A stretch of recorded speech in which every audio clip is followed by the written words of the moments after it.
Hello বন্ধুরা, সকালে কেমন আছেন? আজকে আমি একটা জলখাবারের রেসিপি নিয়ে চলে এলাম, স্যান্ডউইচ। চলুন রেসিপি শুরু করা যাক।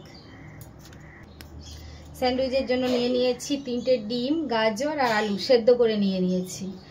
সেদ্ধ করে নিয়ে এগুলোকে এবার আমি একটা একটা করে গ্রেট করব।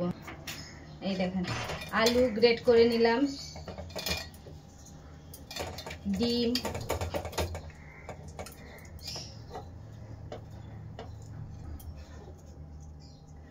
গাজর, এগুলোকে আমি গ্রেট করে নিলাম।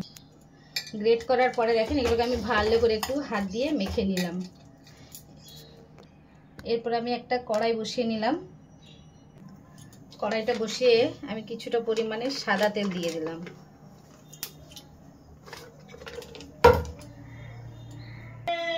সাদা তেলটা গরম হওয়ার পরে আমি কিছুটা পরিমাণে বাটার দিয়ে দিলাম। বাটারটা দিলাম কারণ বাটারটা দিলে গন্ধটা খুব সুন্দর হয়। বাটারটা গলে যাওয়ার পরে দেখুন বাটারটা গরম হয়ে গলে যাচ্ছে। এরপরে আমি একে একে কুচিয়ে রেখেছিলাম রসুন কুচি দিয়ে দিলাম। বাটারের উপরে রসুন কুচিটা দেওয়ার পরে গন্ধটা খুব সুন্দর ছেড়েছে। রসুনটা লাল লাল হয়ে ভাজা হবে। এরপরে দেখেন আমি কুচিয়ে রেখেছিলাম পেঁয়াজ, চৌকো চৌকো করে কুচিয়েছিলাম।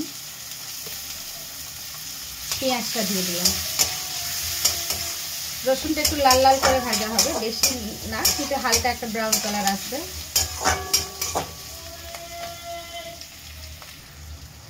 পেঁয়াজটা হালকা বাদামি কালার এসছে।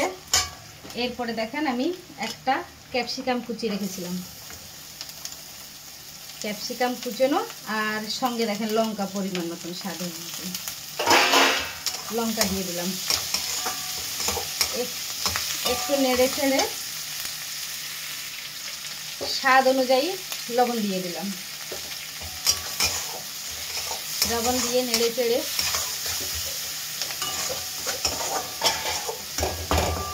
গ্যাসটাকে মিডিয়ামে রেখে আমি ঢেকে দিলাম, কারণ ক্যাপসিকামগুলো একটু ভাজা আবার নরম হবে তার জন্য।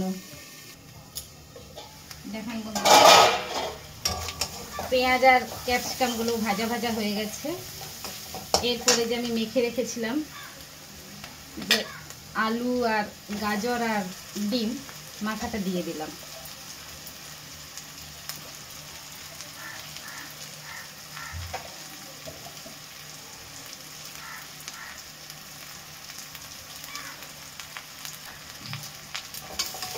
ভালো করে মিশিয়ে নিচ্ছি। দেখেন পুরোটা এটা ফ্রাই হয়ে যাবে।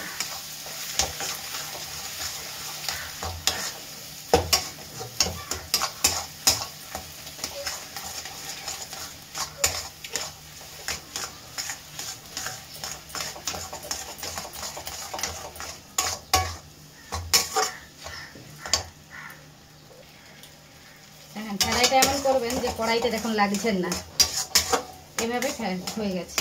দেখেন আলু থেকে সামান্য যেইগুলো ছেড়েছে। এরপরে আমি গোলমরিচের গুঁড়ো দিয়ে দিলাম পরিমাণ মতন, আর 2টো ম্যাগি মশলা কেটে রেখেছিলাম দিয়ে দিলাম। দেখেন ম্যাগি মশলা দিয়ে ভালো করে নাড়িয়ে চাড়িয়ে মেখে নেব। ম্যাগি মশলা দিয়েছি বলে আর 2 মিনিটের মতো নাড়বো, যাতে ম্যাগি মশলাটা একটু ভাজা ভাজা হয়ে যায়। আমার অলরেডি ফুডটা রেডি হয়ে গেছে। যদি পারেন বাড়িতে একবার বানিয়ে খেয়ে দেখবেন, চেষ্টা করবেন। জানি না কতটা ভালো হবে, কিন্তু আমার তো খুব ভালো লাগে রেসিপিটা। আর আমার এটা খুব স্বাস্থ্যকর একটা খাদ্য, বাড়িতে বানানো স্যান্ডউইচ। দেখেন বন্ধুরা, এরপরে দেখেন একটা তাওয়া নিয়ে নিলাম। তাওয়াটা গরম হওয়ার পরে আমি বাটার দিয়ে দিলাম। দেখেন তাওয়াটা গরম হয়ে গেছে, বাটারটা গলে যাচ্ছে।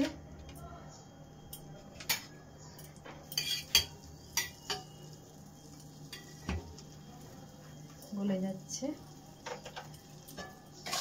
এরপরে আমি স্যান্ডউইচের যে পুরটা ওটা দিয়ে দিচ্ছি।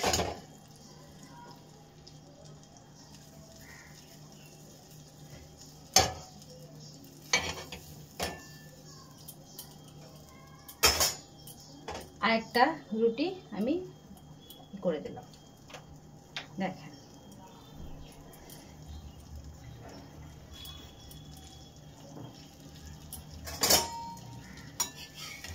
এপিড ওপিড সেঁকে নিলাম।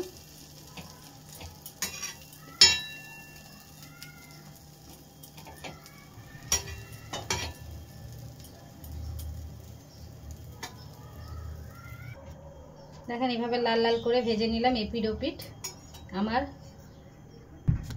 দেখেন আরেকটা দেখাচ্ছি।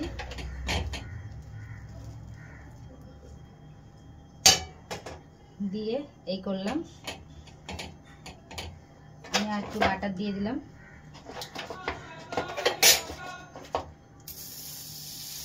দেখেন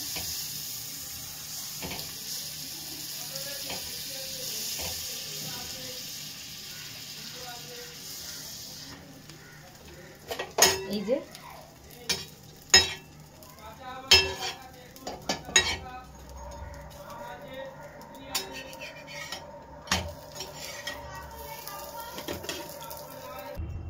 এইভাবে সসের সঙ্গে পরিবেশন করে খেয়ে দেখবেন, ভালো লাগবে। রেসিপিটা যদি ভালো লাগে তাহলে বন্ধুরা একটা লাইক কমেন্ট আর একটু শেয়ার করে দেবেন। ভালো থাকবেন, ধন্যবাদ বন্ধুরা।